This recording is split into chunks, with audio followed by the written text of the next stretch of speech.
Installing a management NIC adapter.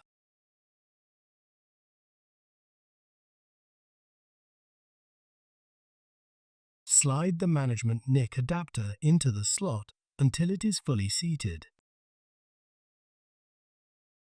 Fasten the screw to secure the management NIC adapter. Connect the cables to the management NIC adapter.